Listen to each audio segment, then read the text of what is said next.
சேலத்தில் உள்ள ஸ்ரீசன் ஃபார்மாவில் சோதனை நடத்த அமலாக்கத்துறையினர் வந்திருக்கிறார்கள். ஸ்ரீசன் ஃபார்மா நிறுவனம் பூட்டியிருப்பதால் அமலாக்கத்துறையினர் அந்த இடத்தில் அவர்கள் காத்திருக்கும் நிலை இருக்கிறது. அதனை காட்சிகளில் பார்க்கிறோம். இது தொடர்பான கூடுதல் விவரங்களை நம்முடைய செய்தியாளர் சந்திரசேகரிடம் கேட்கலாம். சந்திரசேகர், விவரங்களை பதிவு செய்யுங்கள்.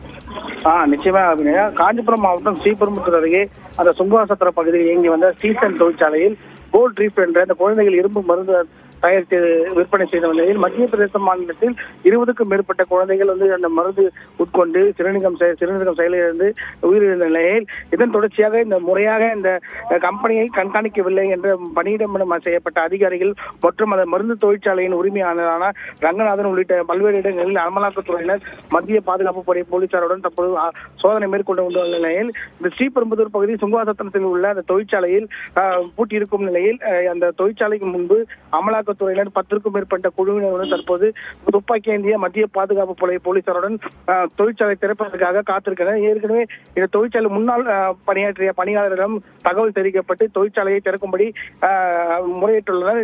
தற்போதுக்காக அந்த ஊழியர் வருவதற்காக அமலாக்கத்துறையினர் தொழிற்சாலையின் முன்பு தற்போது ஒரு அரை மணி நேரத்துக்கு மேலாக காத்துக் கொண்டிருக்கிறார். விவரங்களுக்கு நன்றி சந்திரசேகர்.